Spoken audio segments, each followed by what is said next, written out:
حق تقاته ولا تموتن إلا وأنتم مسلمون. وقال تبارك تعالى في كلامه المجيد وفرقانه الحميد: يا أيها الذين آمنوا اتقوا الله ولتنظر نفس ما قدمت لغد واتقوا الله إن الله خبير بما تعملون. وقال رسول الله صلى الله عليه وسلم عن عائشة رضي الله تعالى عنها أن رسول الله صلى الله عليه وسلم قال: يا عائشة إياك ومحقرات الذنوب فإن لها من الله طالبا، أو كما قال النبي صلى الله عليه وسلم. সবাই একটু মহব্বত দরুদ শরীফ পড়ি। اللهم صل على سيدنا ونبينا وشفينا وحبيبنا ومولانا محمد وعلى آله وأصحابه وبارك وسلم. اللهم صل على سيدنا ونبينا وشفيعنا وحبيبنا ومولانا محمد صلى الله عليه وعلى آله وأصحابه وبارك وسلم.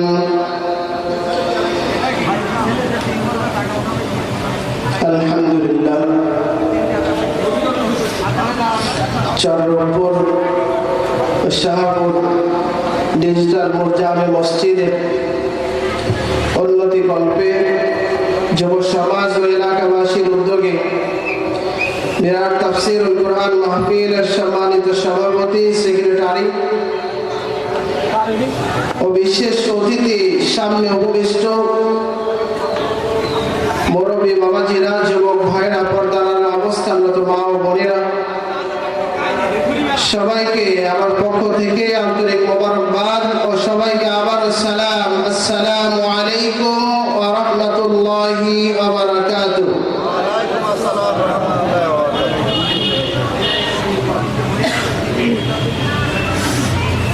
আল্লাহ তাআলার কাছে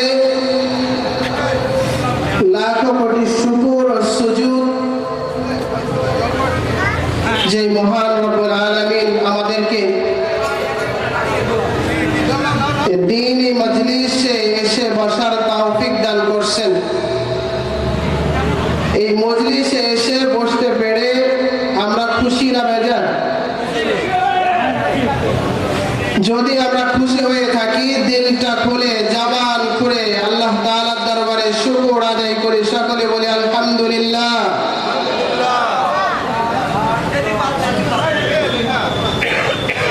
দ্বীনি মাহফিল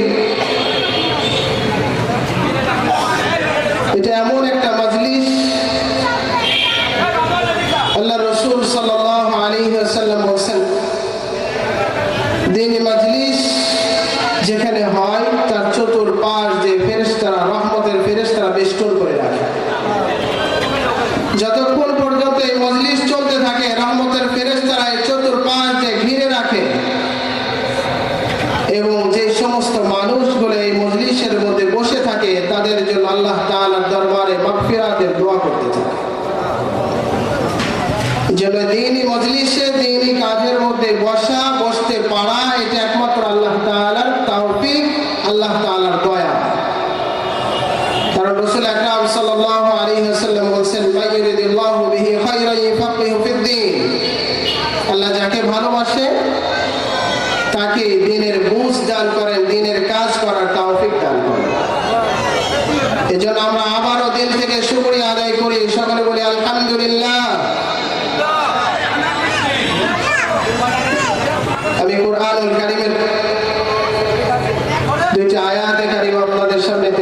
করছি। আল্লাহ তাআলা যদি তৌফিক এনায়েত ফরমান, দুইটি আয়াতের আলোকে এবং রাসূল আকরাম সাল্লাল্লাহু আলাইহি ওয়াসাল্লামের হাদিসের আলোকে কিছু আলোচনা করার চেষ্টা করব ইনশাআল্লাহ। ওয়া মা তাওফীকি ইল্লা বিল্লাহ। আমরা সকলে একটু জবান খুলে আমার সাথে পড়তে পারবেন তো ইনশাআল্লাহ?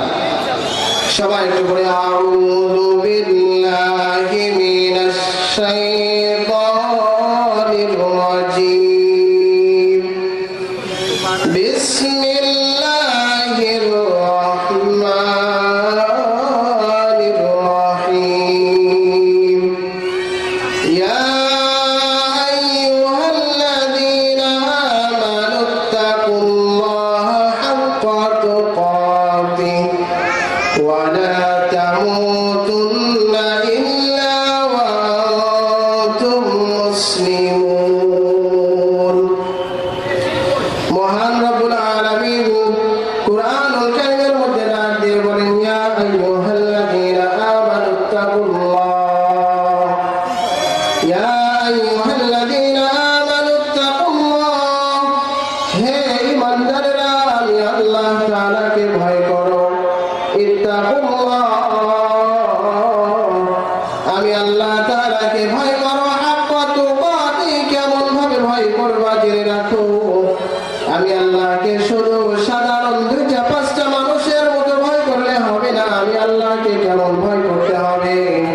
আল্লাহ তাআলা বলতেছেন হাক্কা তুকাতিহি, যেই রূপ ভাবে আল্লাহ তাআলাকে ভয় করা দরকার ঠিক তদ্রূপ ভাবে আল্লাহ তাআলাকে ভয় করো।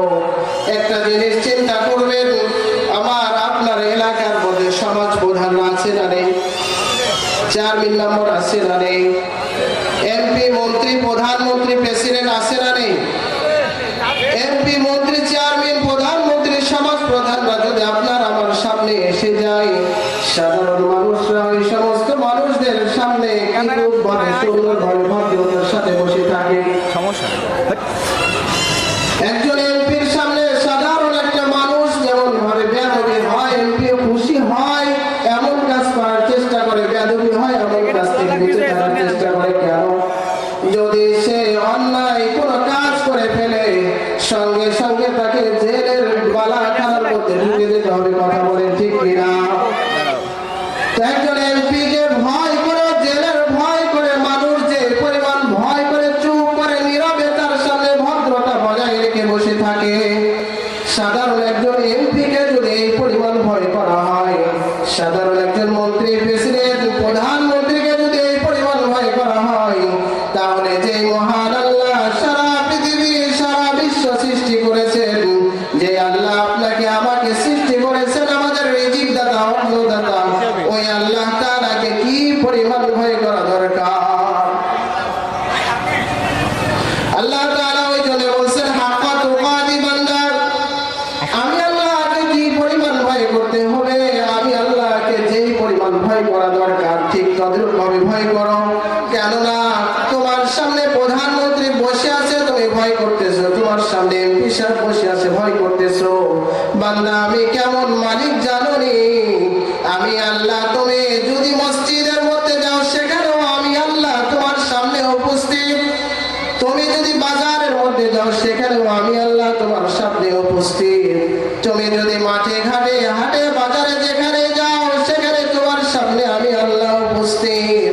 তুমি ঘরের মধ্যে অন্ধকার ঘরে লাইট বন্ধ করে বসে থাকলেও সেখানেও আমি আল্লাহ তোমার সামনে উপস্থিত। তাহলে সর্ব জায়গায় সর্বময় সৃষ্টির সমস্ত জিনিসের সৃষ্টিকর্তা মহান আল্লাহ, যে 24টা ঘন্টায় আপনার আমার যেখানেই থাকি না কেন সব জায়গায় আপনাকে আমাকে দেখছেন, সেখানে আমার সামনেই উনি উপস্থিত। তাহলে ওই আল্লাহকে কি পরিমাণ ভয় করা দরকার বান্দা, একটাবার চিন্তা করে দেখেন।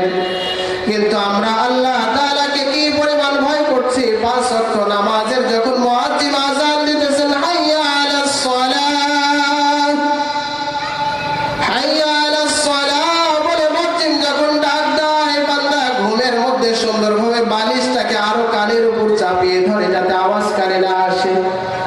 খেতা কমল মাথার উপর মুড়ি দেয় যাতে মুয়াজ্জিনের মাইকের আযানের কারণে ঘুমের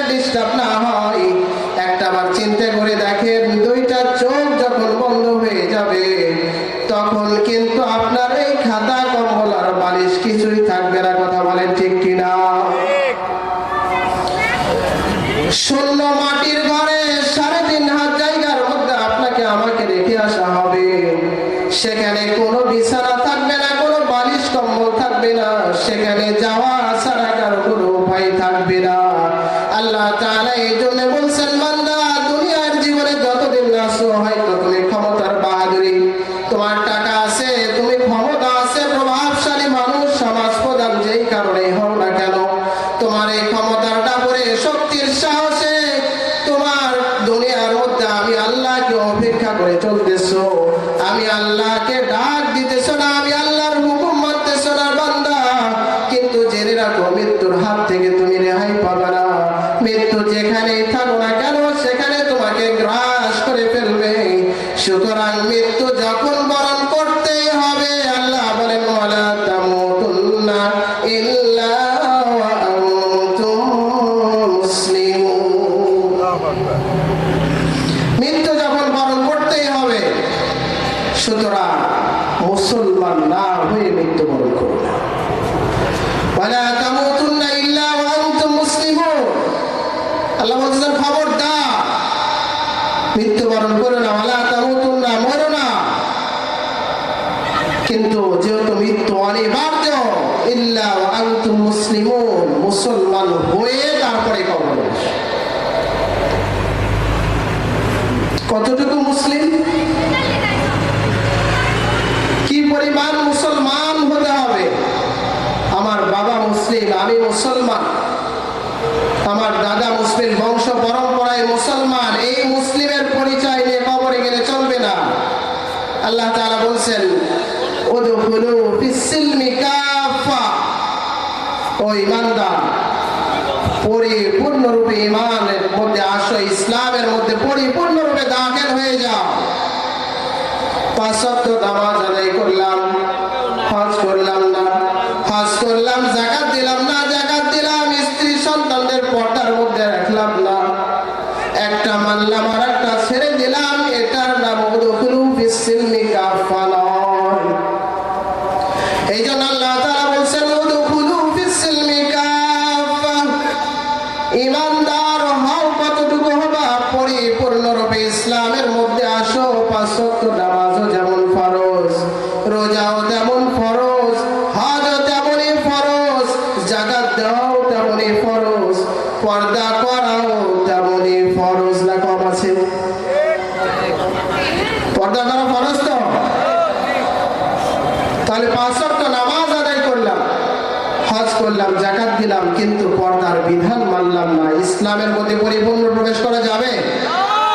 পরিপূর্ণ ঈমানদার হিসাবে আপনাকে আমাকে ইসলামের মধ্যে আল্লাহ তাআলার খাতায় লিপিবদ্ধ আমরা হতে পারবো না।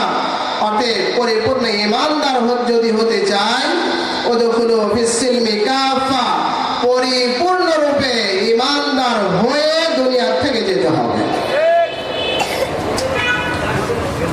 পরিপূর্ণ ঈমানদার কিভাবে হব? আল্লাহ তাআলা বলতেছেন, ইয়া আইয়ুহাল্লাযীনা আমানুত্তাকুল্লাহ। হে ঈমানদারেরা, আমি আল্লাহকে ভয় করো। ইত্তাকুল্লাহ, আমি আল্লাহকে ভয় করো। আল তানজুর নাফসুম মা কদ্দামাত লিগাদ। তুমি দুনিয়ার মধ্যে থাকতেছো, দুনিয়ায় সারা দিন সুন্দরভাবে পরিশ্রম করে কামাই করতেছো কেন? সামনে আগামীর দিন যেন আমার পরিবার আমি যেন সুখে শান্তি দেখাইতে পারি, চলতে পারি।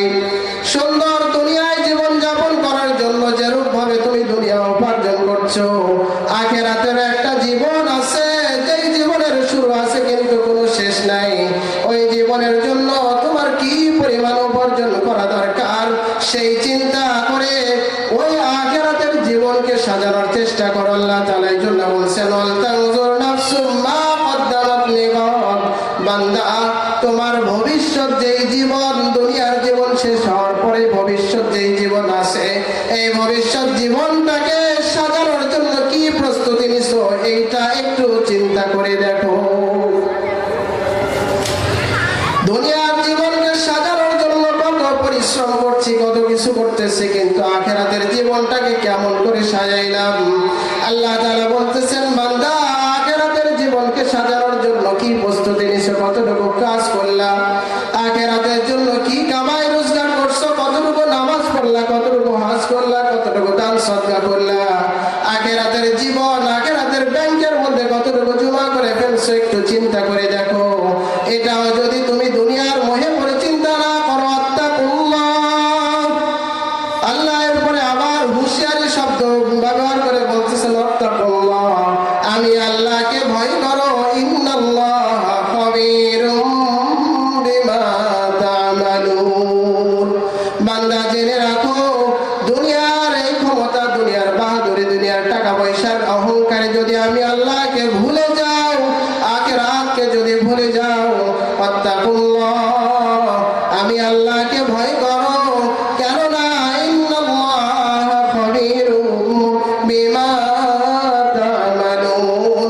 আমি এমন সৃষ্টিকর্তা, আমি এমন খোদা যে তুমি ঘুমাইলেও কি করতেছো আমি দেখি, অন্ধকারের মধ্যে কি করছো তাও দেখি, পৃথিবীর যেখানে আনাচে কানাচে থাকো না কেন তাও দেখছি, তুমি প্রকাশ্যে কি করছো সেটাও আমি জানি, তুমি গোপনে কি করছো সেটাও আমি জানি, তোমার মনের ভিতর কি কল্পনা জল্পনা করতেছো সেটাও কে জানে।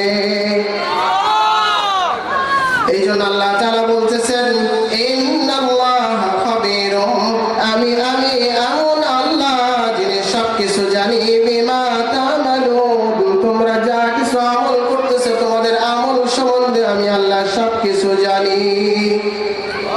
এই জন্য দুনিয়ার জীবনে, আর দুনিয়া মাজরাতুল আখিরাহ, দুনিয়া হলো এটা আখিরাতের ক্ষেত।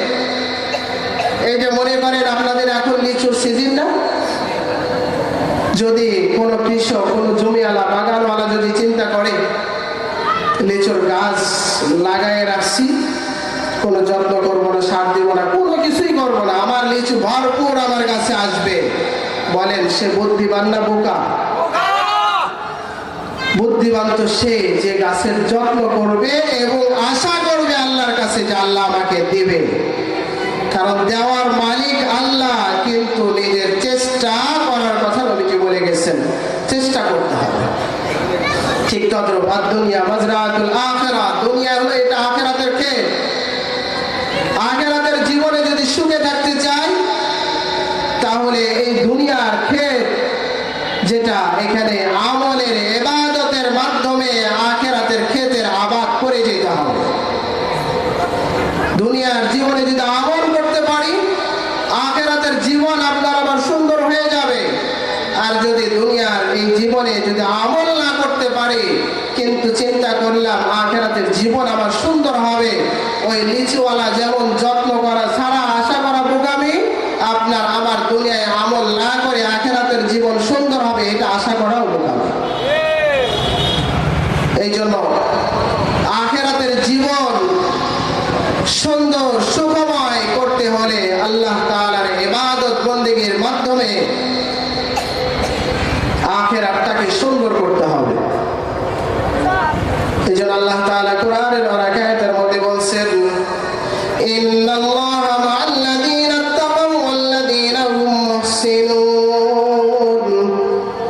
ইন্নাল্লাহা মা'a, আল্লাহ তাআলা বলতেছেন, বান্দা আমি আল্লাহকে ভয় করো। পূর্বের আয়াতগুলোর মধ্যে প্রত্যেকটাতে আল্লাহ তাআলা বলছেন ইত্তাকুল্লাহ, আমি আল্লাহকে ভয় করো, আমি আল্লাহকে মানো, আমি আল্লাহর বিধান অনুযায়ী চলো। আমরা আল্লাহকে জিজ্ঞেস করলাম, মালিক যদি আপনাকে মেনে চলি, আপনাকে ভয় করি, সর্ব জায়গায় আপনাকে হাজির নাজির মনে করলাম, আপনি দেখছেন, আপনি সব কিছু শুনছেন মনে করে গুনাহের থেকে বেঁচে থাকলাম, তাকওয়া অর্জন করলাম, মুত্তাকি হয়ে গেলাম, কিন্তু কি লাভ হবে? আল্লাহ বলতেছেন ইন্নাল্লাহা মা'a, বান্দা আমি তোমার সঙ্গেই থাকবো। ইন্নাল্লাহা মা'a, আল্লাহ ওই বান্দার সঙ্গে থাকবেন, আল্লাযীনা ইত্তাকাউ,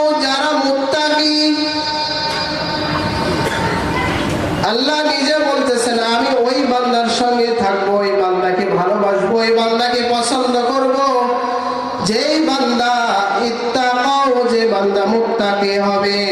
ওয়াল্লাযীনা হুম মুহসিনুন, এবং যে বান্দা নেক আমল ইহসানের সাথে সুন্দরভাবে নেক আমলগুলো করবে, আমি আল্লাহ ওই মুত্তাকিদের সঙ্গে প্রত্যেকটা মুহূর্তে প্রতিটা জায়গায় তার সঙ্গে আমি থাকবো। জোরে বলেন সুবহানাল্লাহ। আল্লাহ তাআলা যদি কোনো বান্দার সঙ্গী হওয়ার ঘোষণা দিয়ে দেয়, কোনো বান্দার সাথে থাকার ঘোষণা দিয়ে দেয়, তাহলে বলেন ওই বান্দার আর কোনো চিন্তা থাকে কি? আল্লাহ তাআলা এমন একজন মালিক, যেই মালিককে কেউ যদি ভালোবাসতে পারে, মহব্বত করতে পারে, দুনিয়ার মধ্যে আপনি একজনকে ভালোবাসছেন, মহব্বত করছেন, সে আপনাকে ধোঁকা দিতে পারে কি পারে না? ধোঁকা দিতে পারে। কিন্তু আল্লাহ এমন এক সৃষ্টিকর্তা, এমন একজন মালিক, এই মালিকের ভালোবাসা যদি কেউ অর্জন করতে পারে, আল্লাহ কোনদিন আপনাকে আমাকে ছেড়ে যাবে না। রাবিয়া বসরির জীবনের মধ্যে আসছে, রাবিয়া বসরি যখন দুনিয়া থেকে চলে গেল, কবরের মধ্যে মুনকার নাকির আসে না নাই? জানিতাম না। মানুষ কবর ছেড়ে যখন 40 কদম হেঁটে যায়, নবীজি বলছে সঙ্গে সঙ্গে মুনকার নাকির দুইজন ফেরেশতা চলে আসে। মুনকার নাকির দুইজন ফেরেশতা এসে বান্দা বান্দি যে কবরের মধ্যে থাকে বলে, কুম বিইজনিল্লাহ, আল্লাহর হুকুমে বান্দা উঠে বসো, উঠে বসো, তোমার সাথে কিছু কথা আছে। দুনিয়ার থেকে আমরা নিয়ে রেখে আসলাম মৃত, ফেরেশতারা উঠিয়ে করে জীবিত। কথা বলেন ঠিক কিনা? ফেরেশতারা উঠিয়ে জীবিত করে বসানোর পরে বলে, বান্দা আমার রব্বুকা আমার দীনুকা আমার নবিয়ুকা। কবরের প্রশ্ন কয়টা হয়? 4টা। কয়টা? এতদিন শুনে আসছেন 3টা, প্রশ্ন হয় 4টা। স্বাভাবিক পরীক্ষা আমাদের হয় না? পরীক্ষার মধ্যে দেখবেন অনেক কিছু প্রশ্ন থাকে। মনে করেন যে আমাদের জাতীয় কবির নাম কি, এরকম একটা প্রশ্ন আছে। আবার কিছু প্রশ্ন এমন থাকে যেটা 2টা 3টা অপশন দেওয়া থাকে, টিক চিহ্ন দিতে হয় যেটা সঠিক। আছে না? নেই? কবরের মধ্যেও এমন প্রশ্ন থাকবে।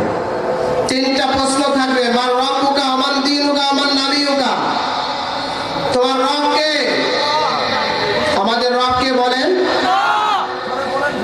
আল্লাহ তাআলা ফেরেশতাদের মাধ্যমে জিজ্ঞেস করবেন, মান রব্বুকা, তোমার রব কে? বান্দা যখন বলবে হ্যাঁ রব্বি আল্লাহ, আমার রব হলো আল্লাহ। দ্বিতীয় নাম্বার প্রশ্ন আবার ফেরেশতা জিজ্ঞেস করবে, আমান দীনুকা, তোমার ধর্ম কি? আমরা উত্তর যদি দিতে পারি দীনুল ইসলাম, আমার ধর্ম হলো ইসলাম, ফেরেশতা তৃতীয় প্রশ্ন আবার করবে, আমার নবিয়ুকা, তোমার নবী কে? আমরা বলে দিলাম। এরপরে ফেরেশতারা একটা ছবি নিয়ে সামনে দেখিয়ে বলবে, মাহাদার রাজুলু বুইসা ফীকুম, এই লোকটাকে। আমাদের নবীজির ছবি নিয়ে মানুষের সামনে উঠিয়ে ধরে বলবে, এই লোকটাকে চিনোনি? যদি আপনি ইমানদার প্রকৃত হতে পারেন, দুনিয়ার মধ্যে উদখুলু ফিস সিলমি কাফার উপর যদি আমল করে পরিপূর্ণ ইমানদার হয়ে যদি কবরে যেতে পারেন, সঙ্গে সঙ্গে ছবি দেখার সাথে সাথে বলতে পারবেন, ইনি আমাদের নবী জনাবে মুহাম্মদুর রাসূলুল্লাহ। সবাই বলি সাল্লাল্লাহু আলাইহি ওয়াসাল্লাম। 3টা প্রশ্নের উত্তর মুখস্থ করে গেলে দিতে পারবেন না। মুখস্থ থাকলে পারবেন না, কঠিন। যদি মুখস্থ করে গেলে দেওয়া যেত, আল্লাহ প্রশ্নের উত্তর ফাঁস করে দিতেন না। প্রশ্ন ফাঁস করে দিছে না? কি কি প্রশ্ন হবে আল্লাহ বলে দিছে। প্রশ্নের উত্তর দিতে চাইলে ইমানদার হয়ে যেতে হবে। আমল করে ইমানদার হয়ে যদি যেতে পারেন, কোনোদিন জীবনে এই প্রশ্ন শুনেন নাই, কিন্তু অটোমেটিক আপনি উত্তর দিতে পারবেন। নবীকে জীবনে দেখেন নাই, কিন্তু নবীর ছবি দেখার সাথে সাথে বলতে পারবেন, এই আমার নবী জনাবে মুহাম্মদুর রাসূলুল্লাহ সাল্লাল্লাহু আলাইহি ওয়াসাল্লাম। এইজন্য রাসূল আকরাম সাল্লাল্লাহু আলাইহি ওয়াসাল্লাম বলেন, মানুষকে এই 3টা প্রশ্ন যখন করা হবে, বান্দা যদি তিনটা প্রশ্নের উত্তর দিতে পারে, আল্লাহ তাআলা সঙ্গে সঙ্গে ফেরেশতাদেরকে আদেশ দিবেন, ও আমার ফেরেশতারা, আমার বান্দাকে তার আত্মীয় স্বজন কবরের মাটির মধ্যে শোয়ায় রেখে গেছে, আমার এই বান্দা মাটি থাকার উপযুক্ত নয়, আমার আল্লাহ আমার বান্দার পিছনে মাটির নিচে পুরা কবরকে জান্নাতের বিছানায় ফুল বাগান বানিয়ে দাও।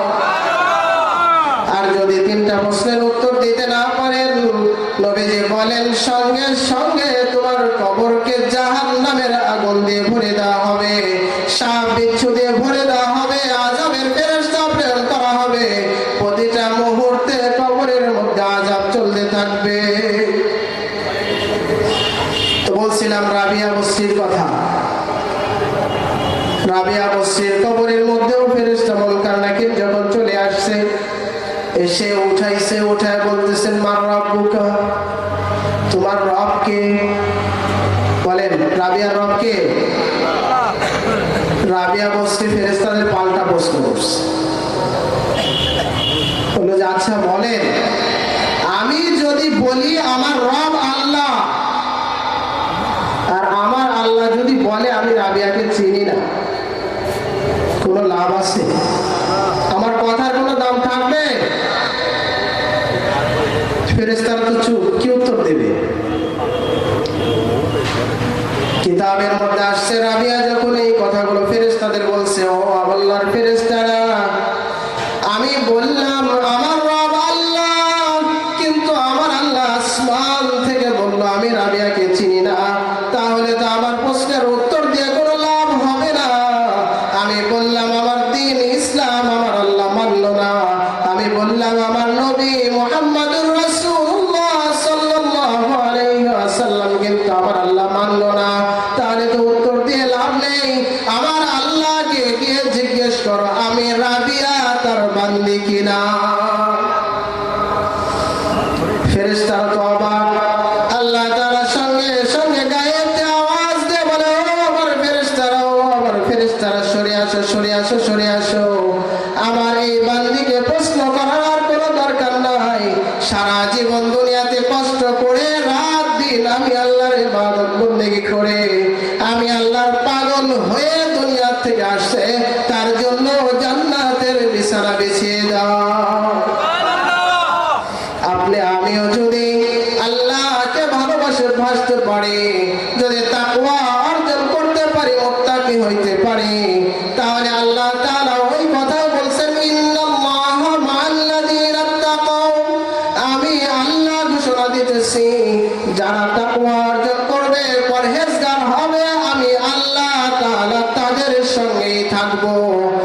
ওয়াল্লাযীনা হুম মুহসিনুন, এবং যারা নেক আমল করবে, ইহসানের সাথে সুন্দরভাবে আমল করবে, আমি আল্লাহ তাআলা ওই বান্দার সঙ্গে থাকবো। জোরে বলেন না সুবহানাল্লাহ। আল্লাহ তাআলা ডাক দিয়ে বলতেছেন, ও আমার বান্দা মুত্তাকি হও, বারবার আল্লাহ তাআলা বলতেছেন মুত্তাকি হও, পরহেজগার হও। কিন্তু বান্দা যদি আল্লাহকে না ভুলে, আল্লাহকে ভুলে দুনিয়ার মোহের মধ্যে লিপ্ত থাকে, আল্লাহকে ভুলে যায়, আল্লাহ তাআলা বারবার বলতেছেন বান্দা আমি আল্লাহকে ভুলে তুমি যতই দূরে থাকো না কেন, আমি আল্লাহ সময় মতো তোমাকে কিন্তু ঠিকই টান দিয়ে আমার কাছে নিব। আমি আল্লাহর হাত থেকে কেউ রেহাই পাবে না। উদাহরণ দিলে বুঝবেন, মনে করেন ঘড়ি আকাশে উড়ানো হয় না, ঘড়ি ঘড়ি ঘড়ি আকাশে উড়ানো হয়, যেই ছেলে উড়াইতেছে সুতে আর মাথা তার আছে, হাতে আছে তো, ঘড়ি কোথায়? আকাশে উঠতেছে। কবি লিখছে ঘড়ি যখন আকাশে উড়ে, ঘড়ি বলে আরে আমি আকাশের মধ্যে উঠছি, আমাকে তো আর কেউ ধরতে পারবে না, আমি আমার মালিকের হাতের সীমানার থেকে অনেক দূরে, আমার ইচ্ছা স্বাধীন যেখানে যাব মনে চাই চলে যাব। সারাদিন সে খুব আনন্দে ফুটতে এদিক ওদিক ঘুরতে থাকে। মৃত্যুর স্বাদ গ্রহণ করতে হবে, মৃত্যুর হাত থেকে তুমি রেহাই পাইবে না। সুতরাং মৃত্যু যখন বরণ করতেই হবে, মৃত্যুর হাত থেকে যেহেতু রেহাই পাওয়াই যাবে না, সুতরাং তাকওয়া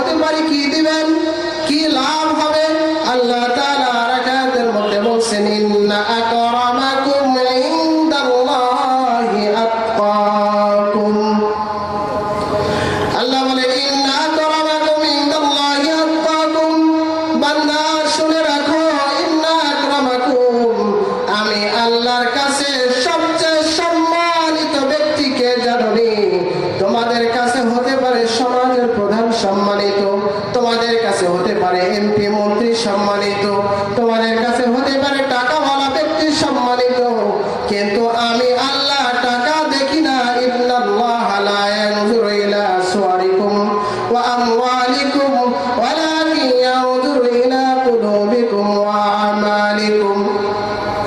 আল্লাহ রাসূল সাল্লাল্লাহু আলাইহি ওয়াসাল্লাম বলেন, ও আমার উম্মতেরা শুনে রাখো, ইন্নাল্লাহা লা ইয়ানজুরু ইলা সুওয়ারিকুম ওয়া আমওয়ালিকুম, আল্লাহ তোমাদের চেহারা কার কত সুন্দর এটা দেখেন না, ওয়া আমওয়ালিকুম কে কত সম্পদশালী এটা আমার আল্লাহ দেখে না, ওয়ালাকিন ইয়ানজুরু ইলা কুলুবিকুম ওয়া আমালিকুম, কার দিল কত সুন্দর, কার আমল কত সুন্দর এটা আমার আল্লাহ লক্ষ্য করে।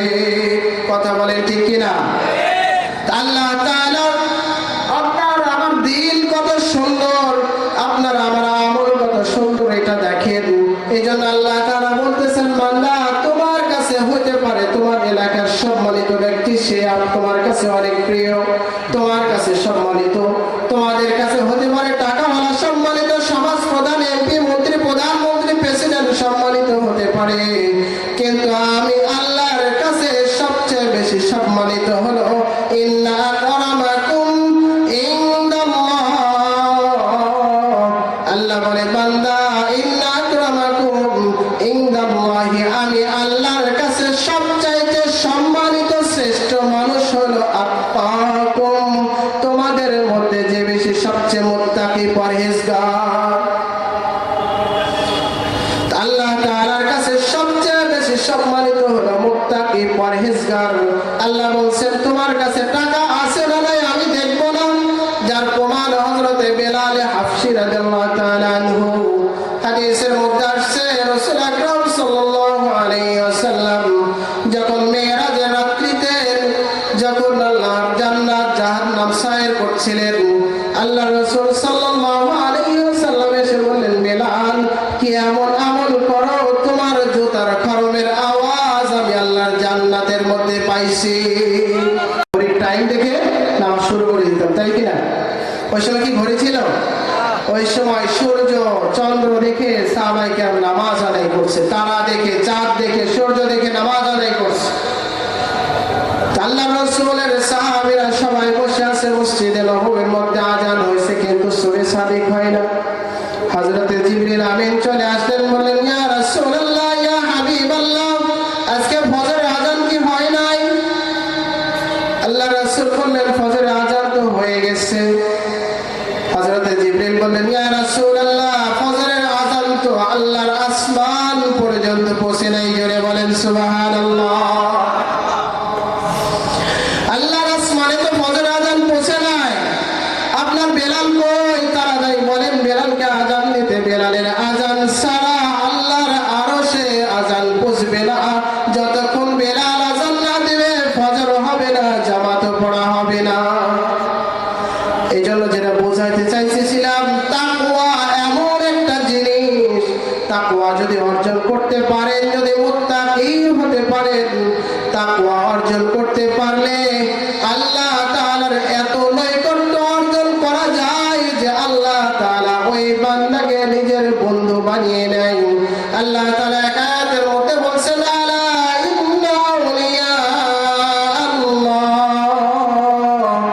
লা খাউফুন আলাইহিম ওয়া লা হুম ইয়াহজানুন।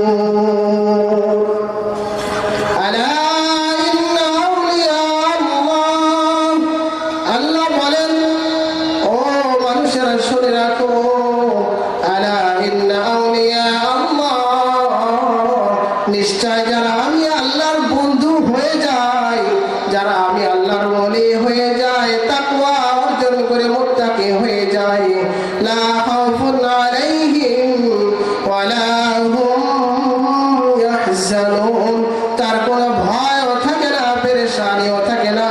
লা খাউফুন আলাইহিম ওয়া লা হুম ইয়াহজানুন। মুফাসসিরিন কিরাম তাফসীরের মধ্যে লিখছেন, লা খাউফুন আলাইহিম ওয়া লা হুম ইয়াহজানুন এর অর্থ হলো দুনিয়া এবং আখিরাতে কোনো জায়গায় তার কোনো ভয় থাকে না। এই জন্য মুত্তাকি হইতে রাজি আছি তো ইনশাআল্লাহ? মুত্তাকি যদি হইতে চাই তাহলে আল্লাহর রাসূল সাল্লাল্লাহু আলাইহি ওয়াসাল্লাম বলেন, বান্দা ও আমার উম্মতেরা, যদি মুত্তাকি হইতে চাও তাহলে কি করতে হবে? আমাদের আয়েশা থেকে বর্ণিত, রাসূল আকরাম সাল্লাল্লাহু আলাইহি ওয়াসাল্লাম একদিন আমাদের আয়েশাকে ডাক দিয়ে বলতেছেন, ইয়া আয়েশা ইয়াকি ওয়া মুহাক্কারাতিজ যুনুব, আয়েশা রে শুনে রাখো, ইয়াকি সাবধান সাবধান, সতর্কতা অবলম্বন করো, মুহাক্কারাতিজ যুনুব, ছোট বড় যেগুলা গুনাহ আছে সেই গুনাহ থেকেও বেঁচে থাকো। ছোট গুনাহ মনে করলাম এটা তো ছোট একটা গুনাহ, মিথ্যা কথা বললাম বড় গুনাহ নাকি? মিথ্যা কথা বলা এখন আমাদের কাছে স্বাভাবিক হয়ে গেছে, মানুষকে ধোঁকা দেওয়া স্বাভাবিক হয়ে গেছে, একটা মানুষকে ঠকানো আমাদের কাছে স্বাভাবিক হয়ে গেছে, একটা মানুষকে গালি দেওয়া আমাদের কাছে স্বাভাবিক হয়ে গেছে, একটা মানুষের সাথে অন্যায় আচরণ করা স্বাভাবিক হয়ে গেছে। কিন্তু এটা গুনাহে সগীরা করতে করতে এক পর্যায়ে এটা গুনাহে কবিরায় পরিণত হয়ে যায়। এই জন্য আল্লাহ রাসূল বলেন, ইয়া আয়েশা, হে আয়েশা, ইয়াকি, খবরদার সাবধান, বেঁচে থাকো মুহাক্কারাতিজ যুনুব, ছোট বড় যেগুলা গুনাহ আছে এগুলা থেকেও বেঁচে থাকো। কেন বেঁচে থাকবা জানো? ফাইন্না লাহা মিনাল্লাহি তালিবান, ও আয়েশা, এই ছোট ছোট গুনাহের জন্য আমার আল্লাহর কাছে জবাবদিহি করতে হবে। ছোট গুনাহ, সামান্য একটা মিছে কথা বললাম, সমস্যা কি? একটা মানুষকে ধোঁকা দিলাম, ওজনে একটু কম দিলাম, মানুষের সাথে একটু খারাপ আচরণ করলাম, সমস্যা কি? আল্লাহ রাসূল সাল্লাল্লাহু আলাইহি ওয়াসাল্লাম বলেছেন, আয়েশা, এই ছোট ছোট গুনাহের কারণেও কাল কিয়ামতের ময়দানে আল্লাহর কাঠগড়ায় তোমাকে দাঁড়াতে হবে। সুতরাং ছোট বড় সমস্ত গুনাহ ছেড়ে দাও। কাকে ধমক দিয়ে বলতেছেন? আয়েশা, নবীজির স্ত্রী, কলিজার টুকরা। রাসূল আকরাম সাল্লাল্লাহু আলাইহি ওয়াসাল্লাম, রাসূল আকরাম সাল্লাল্লাহু আলাইহি ওয়াসাল্লামের কলিজার টুকরা আয়েশা, তাকে ধমক দিয়ে বলতেছেন, আয়েশা, ছোট বড় গুনাহ থেকে বেঁচে থাকো। আল্লাহ রাসূল সাল্লাল্লাহু আলাইহি ওয়াসাল্লামের হাদিসের মধ্যে আসছে, কথাটা আমি শেষের দিকে নেব, সময় আসলে কম, নামাজ আজকে শোয়ারটাই হবে ইনশাআল্লাহ।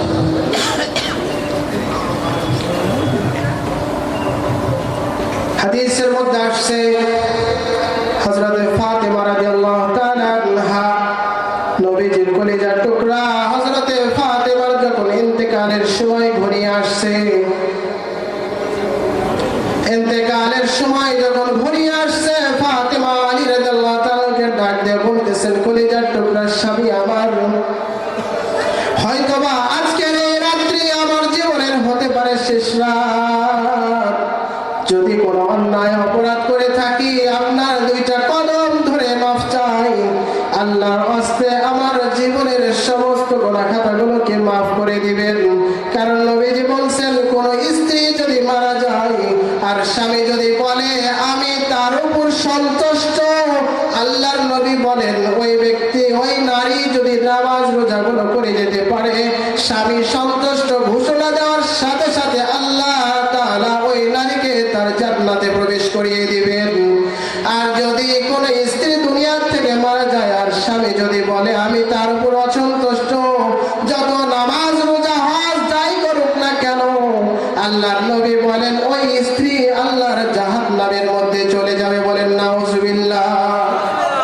তাই হযরত ফাতেমা রাদিয়াল্লাহু তাআলা আনহা বললেন, ফাতেমা ডাক দিয়ে বললেন, আলী, ও আমার প্রাণের স্বামী, আমার জীবনের গুনাহগুলোকে মাফ করে দিবেন। আলী ডাক দিয়ে বলে, ফাতেমা রে, জীবনে তোমার মনের সেই রকম কোন আশা আমি পূরণ করতে পারি নাই, মাফ চাওয়ার কথা আমার, কিন্তু মাফ চাইতেছো তুমি। তুমিও এটা শুনে রাখো, আমার কোনো কথায় কাজে কোনো কিছুতে যদি তোমার কষ্ট পেয়ে থাকো, তুমিও আমাকে আল্লাহর হস্তে মাফ করে দেবে। কথাবার্তা শেষ হওয়ার পরে ফাতেমা ডাক দিয়ে বললেন, স্বামী আমার, আমি যদি আজকে মারা যায়, আপনার কাছে আমার একটা বিশেষ অনুরোধ, আমি আজকে রাতে যদি দুনিয়া থেকে চলে যাই, আমাকে এই রাত্রে আল্লাহর রাসূলের দুই একজন সাহাবীকে নিয়ে জানাজা পড়ে রাতের অন্ধকারে আমাকে দাফন করে দিবেন। হযরত আলী চোখের পানি ছেড়ে দিয়ে ডাক দিয়ে বললেন, ফাতেমা রে, আল্লাহর রাসূল দুনিয়া থেকে চলে গেছে, দীর্ঘদিন হয়ে গেল, মানুষ সাহাবায়ে কেরামের মন ভাঙা, তুমিও যদি চলে যাও, তোমার জানাজায় যদি সাহাবীরা শরীক হতে না পারে, সাহাবায়ে কেরাম সহ্য করতে পারবে না, তুমি এমন কঠিন ওসিয়ত কেন করে যাচ্ছ? ফাতেমা ডাক দিয়ে বললেন, প্রাণের স্বামী আমার, শুনে রাখেন, দুনিয়ার জীবনে যতদিন ছিলাম, দুনিয়ার জীবনে থাকা অবস্থায় আমি কেমন, কতটুকু লম্বা, কতটুকু মোটা, দুনিয়ার কোনো বেগানা পুরুষ আমাকে দেখে নাই, জানে না। আমি চাই দুনিয়ার জীবনে যেই রকম ভাবে পর্দা মেরে চলে গেছি, আমার মৃত্যুর পরেও আমার খাটিয়ার মধ্যে যেন কেউ আমাকে না দেখে, এবং দেখে যেন এটা বলতে না পারে আল্লাহর নবীর মেয়ের ফাতেমা এতটুকু লম্বা, এতটুকু মোটা ছিল। আমাদের মা বোনরা কি করে, শরীর খুলে বেপরদায় ঘুরে বেড়াচ্ছে, একটা বারও চিন্তা করে না আল্লাহ তাআলা তাদের জন্য জাহান্নামের আগুন প্রজ্বলিত করতেছেন। বেপরদা নারীদের প্রত্যেকটা অঙ্গ প্রত্যঙ্গ আল্লাহর রাসূল সাল্লাল্লাহু আলাইহি ওয়াসাল্লাম বলেন, যে নারী তার শরীরের যে অংশ বেগানা পুরুষকে দেখাবে, কাল কিয়ামতের ময়দানে আল্লাহ তাআলা ফেরেশতাদের দ্বারা কবরে হাসরে জাহান্নামের মধ্যে অঙ্গগুলো প্লাস দিয়ে টেনে টেনে ছিঁড়বে, জাহান্নামের আগুনের মধ্যে পড়াবে। মা বোনরা, এই জন্য সবাই পর্দা মেনে আমরা চেষ্টা করব যে পর্দার মধ্যে থাকার জন্য, পারবো তো ইনশাআল্লাহ। আল্লাহ রাসূল সাল্লাল্লাহু আলাইহি ওয়াসাল্লামের কন্যা কলিজার টুকরা ফাতেমা ডাকতে বলতেছেন, স্বামী আমার, আমি চাই মৃত্যুর পরেও যেন কেউ আমাকে না দেখে, আমার বডি কতটুকু এটাও যেন না জানে, এই জন্য আপনার কাছে আমি বিশেষভাবে অনুরোধ করে যাইতেছি, যাতে করে রাতের অন্ধকারে আমাকে দাফন করে দেওয়া হয়। আল্লাহ রাসূল সাল্লাল্লাহু আলাইহি ওয়াসাল্লামের সাহাবী আলী বলেন, ফাতেমা যখন এই কথাগুলো শেষ হওয়ার কিছুক্ষণ পরে ফাতেমা গোসল করে ওযু করে এসে বিছানায় শুয়ে গেল। শোয়ার পরে কালেমায়ে শাহাদাত, আশহাদু আল্লা ইলাহা ইল্লাল্লাহু ওয়া আশহাদু আন্না মুহাম্মাদান আবদুহু ওয়া রাসূলুহু, কালেমায়ে শাহাদাত পড়ে আল্লাহর এই দুনিয়া থেকে নবীজির কলিজার টুকরা চিরবিদায় গ্রহণ করলেন। আলী কান্নায় ভেঙে পড়লেন, কিন্তু কি করবে, ওসিয়ত রাতের মধ্যে ব্যবস্থা করতে হবে। আল্লাহ রাসূলের সাহাবী হযরত আলী রাদিয়াল্লাহু তাআলা আনহু ঘর থেকে বেরিয়ে গেলেন, কাকে ডাক দিবেন, হযরত আবু যর গিফারী রাদিয়াল্লাহু তাআলা বাড়িতে গেলেন। আবু যর গিফারী রাদিয়াল্লাহু তাআলা বাড়িতে গিয়ে আবু যরকে ডাক দিলেন, ভাই, আল্লাহর নবীর কলিজার টুকরা দুনিয়ায় আর নেই, তার জন্য কবরটা খুঁড়তে হবে, কাউকে জানানো যাবে না, আপনি একটু কবরটা সুন্দরভাবে খুঁড়েন, আমি একটু দুই একজন সাহাবীকে নিয়ে সবকিছুর ব্যবস্থা করছি। আবু যর কবর খোঁড়া শুরু করে দিলেন। কবর খোঁড়া যখন শেষ পর্যায়ে এসে আবু যর কবরকে ডাক দিয়ে বলে, ওরে কবর, জানো আজকে তোমার মাঝে কাকে রেখে যাব? এ কবর, সাবধান সাবধান, এমন একজন ব্যক্তিকে রেখে যাচ্ছি তোমার মাঝে, জেনে হলো শেরে খোদা হযরত আলী রাদিয়াল্লাহু তাআলা আনহুর স্ত্রী। কবর, সাবধান, খবরদার, তার সঙ্গে কোনো বেয়াদবি করিও না।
না যে মানুষ,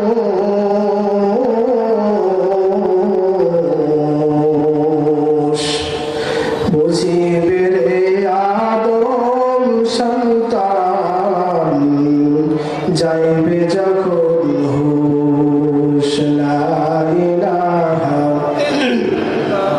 জোরে লা ইলাহা, লা ইলাহা ইল্লাল্লাহু মুহাম্মাদুর রাসূলুল্লাহ। সবাই বলি সাল্লাল্লাহু আলাইহি ওয়াসাল্লাম। বলছিলেন আল্লাহর রাসূলের সাহাবী আবু যর গিফারী রাদিয়াল্লাহু তাআলা আনহু ডাক দিয়ে কবরকে বলতেছেন, আরে কবর সাবধান সাবধান, এই কবরের মধ্যে আজকে এমন একজন ব্যক্তিকে রেখে যাব যে হযরত আলী শের খুদা আলী রাদিয়াল্লাহু তাআলার স্ত্রী। কবর খবরদার বেদবি করিস না। কবর চুপ করে জবাব দেয় না। আবার আবু যর গিফারী রাদিয়াল্লাহু তাআলা আনহু ডাক দিয়ে বললেন, আরে কবর জানো আজকে তোমার মাঝে কাকে রেখে যাব? সাবধান, খবরদার কোনো বেদবি করো না। এমন একজন মানুষকে তোমার মাঝে রেখে যাব রে কবর, যে হলো হযরতে হাসান, হযরতে হুসাইন, শাবাবে আহলিল জান্নাহ, জান্নাতের সরদার হযরতে হুসাইন এবং হযরতে হাসানের মা। কবর খবরদার বেদবি করিস না। কবর কোনো কথা বলে না। এরপরে আবার আবু যর গিফারী রাদিয়াল্লাহু তাআলা আনহু ডাকতে বললেন, আরে কবর আজকে তোর মাঝে এমন একজন ব্যক্তিকে রেখে যাব যে হযরতে জনাবে মুহাম্মদুর রাসূলুল্লাহ। সবাই বলি সাল্লাল্লাহু আলাইহি ওয়াসাল্লাম। জনাবে মুহাম্মদুর রাসূলুল্লাহ সাল্লাল্লাহু আলাইহি ওয়াসাল্লামের কলিজার টুকরা ফাতেমাতুজ জাহরা রাদিয়াল্লাহু তাআলা আনহা, যে জান্নাতে নারীদের সরদারিনী। আরে কবর খবরদার খবরদার বেদবি করিস না। আবু যর গিফারী রাদিয়াল্লাহু তাআলা আনহু বলেন, আমি তৃতীয়বার যখন কবরকে সম্বোধন করে এই কথাটা বললাম, সঙ্গে সঙ্গে আল্লাহ কবরের জবান খুলে দিলেন। কবর ডাক দিয়ে বলতেছেন, আবু যর জানো আমি এমন একটা কবর, আমি কোনো আলীর স্ত্রীকে চিনি না, আমি হাসান হুসাইনের মাকেও চিনি না, আমি নবীর মেয়ে ফাতেমাকেও চিনি না। ও আবু যর জেনে রাখো, আমি এমন একটা কবর, এমন একটা জায়গা, আমার ভিতরে যে সুন্দর আমল নিয়ে আসবে আমি তাকে চিনি, তাকে ভালোবাসি, তার সঙ্গে ভালো আচরণ করি। আর যে খারাপ আমল নিয়ে আমার ভিতরে আসবে আমি তার সঙ্গে খারাপ আচরণ করব, তাকে শাস্তি দিব। দুনো পাশের কবরের মাটি চাপ দিয়ে তার হাড় গুড়িগুলো সমস্ত ভেঙে চুরমার করে দিব। ওরে আবু যর, আমি কোনো মানুষকে চিনি না।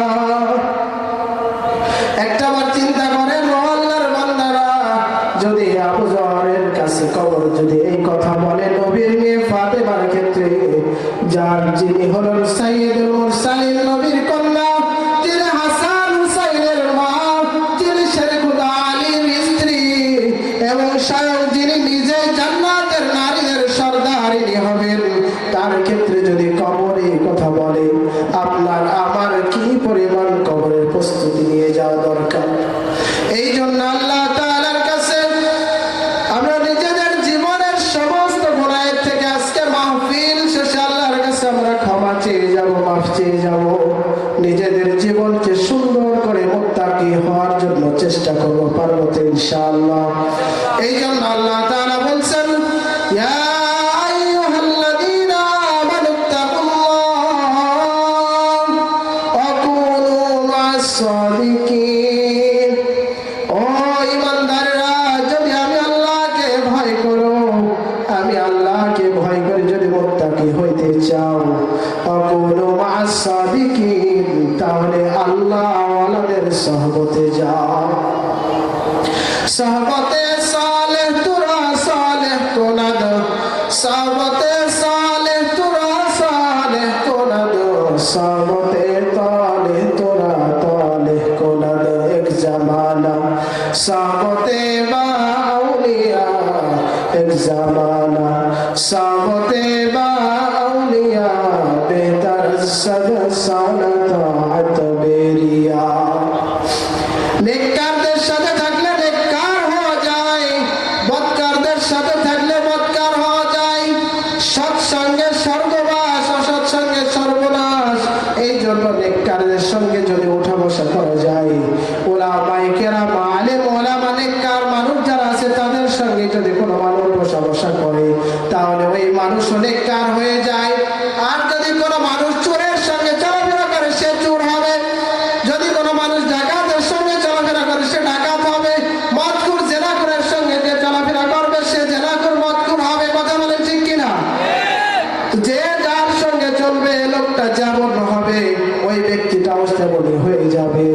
এই জন্য আল্লাহ বলছেন, অকুলু মাস সাদিকিন, যদি আমি আল্লাহকে তোমরা পাইতে চাও ও আমার বান্দা, তাহলে নেককার মানুষ যারা আছে তাদের সঙ্গে চলাফেরা করো। এই জন্য নবীজি বলছেন, আল মারউ মা মান আহাব্বা। ও আমার উম্মতেরা শুনে রাখো, যে ব্যক্তি যাকে ভালোবাসবে, যার সঙ্গে মিলেমিশে থাকবে, যার সঙ্গে দুনিয়ায় থাকবে, কাল কিয়ামতের ময়দানে হাসর হবে তার সঙ্গে। আপনি যদি একজন আল্লাহওয়ালার সহবত থাকতে পারেন, আল্লাহওয়ালাকে ভালোবাসতে পারেন, তার সঙ্গে চলাফেরা আপনার থাকে, তাহলে হাসর নাসর তার সঙ্গে হবে। একজন আলেমকে যদি ভালোবাসতে পারেন, হাফিজকে ভালোবাসতে পারেন, আপনার হাসরও তার সঙ্গে হবে। আর আপনি যদি একজন গুনাহগার মানুষের সঙ্গে চলাফেরা করেন, হাসরও হবে আপনার তার সঙ্গে। এই জন্য আপনি আমার প্রত্যেকের হাসর নাসর যদি দিনদার মানুষদের সাথে হয়ে জান্নাতে আমরা হতে চাই, তাহলে আপনার আমার চলাফেরা হতে হবে দিনদার মানুষের সঙ্গে। কথা বলেন ঠিক কিনা? এই জন্য ছোট্ট ভাবে একটা ঘটনা বলে শেষ করছি। আল্লাহর রাসূল যে কথাটা, এই হাদিসটা বলছে, হাদিসটা বোঝানোর জন্য বলছে, আল মারউ মা মান আহাব্বা। নবীজি বলছেন, আল মারউ মা মান আহাব্বা, যে যাকে ভালোবাসবে তার সঙ্গে হাসর হবে। আরবের একজন আলেম, একজন সিনিয়র, অনেক উচ্চমানের একজন আলেম ছিলেন। কথাটাকে সংক্ষেপে বলছি, একজন আলেম ছিলেন, অনেক আমলদার ইবাদত গুজার ব্যক্তি ছিলেন। কিন্তু উনি মারা যাওয়ার পরে তাকে যখন মক্কার জমিনে তখন দাফন করা হলো, 3 বছর পরে যখন কবর খনন করা হলো, দেখা গেল সেখানে একটা তাজা লাশ। কিন্তু আলেমের লাশ নয়, একটা মেয়ের লাশ। কাফন পরানো আছে মুসলমানের সুন্নতি তরিকায় নয়, খ্রিস্টানদের পদ্ধতিতে। সবাই অবাক হয়ে গেল যে এটা কিভাবে হলো। সমস্ত মানুষ অবাক। এই সময় হজের মৌসুম ছিল। একজন হাজী সেখানে খবর শুনে দৌড়তে আসলেন। দেখার পরে বললেন, ভাই কোনো চিন্তার কারণ নাই, এই মহিলাকে আমি চিনি। কিভাবে চিনেন? বললেন, আমি ইউরোপ কান্ট্রি থেকে আসছি। ইউরোপে এই নারীর হলো বাসা। সবাই আবার অবাক, ইউরোপে যদি তার বাসা হয়, সেখান থেকে মক্কায় কেমনে লাশ আসে? তাও একজন আলেমের কবরে। উনি বললেন, যা আমার কাছে কথাটাকে সংক্ষেপে বলছি। উনি বললেন যে আসার কারণ হলো, এই নারী ছিল খ্রিস্টান, তার বাবা মা সবাই ছিল খ্রিস্টান। কিন্তু আমি তার বাবার অফিসে চাকরি করতাম, বাসায় চাকরি করতাম। কিন্তু আমার চলাফেরা দেখে, ইসলাম দেখে তার ভালো লেগেছে। সে গোপনে আমার কাছে মুসলমান হয়ে গিয়েছিল, প্রকাশ করতে চাইছিল, কিন্তু আমি না করছি, প্রকাশ করতে দিই নাই। কিন্তু তার মন প্রাণ ছিল মদিনার নবীর দিকে।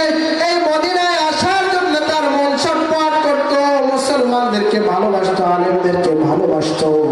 যার কারণে হয়তো নবীর ওই হাদিস অনুযায়ী, আল মারউ মা মান আহাব্বা, এ আল্লাহ তাআলা যার সঙ্গে যার ভালোবাসা হাসর করবেন তার সঙ্গে। সে যত মন প্রাণ দিয়ে নবীজিকে ভালোবাসছেন, এই জন্য আল্লাহ তাআলা তাকে নবীর জমিনে, মক্কার জমিনের মধ্যে শোয়া দিয়েছেন। বলেন আল্লাহু আকবার। ওই ব্যক্তি ডাক দিয়ে যখন এই কথা বলছে, সমস্ত মক্কার আলেমরা বললেন, ভাই কথাটা যদি সঠিক হয়, তাহলে ওখানে যেয়ে দেখি। সেখানে যাওয়ার পরে দেখলো ওই নারীও মারা গেছে, তার যে কবর, সেই কবরের মধ্যে আলেমের লাশ।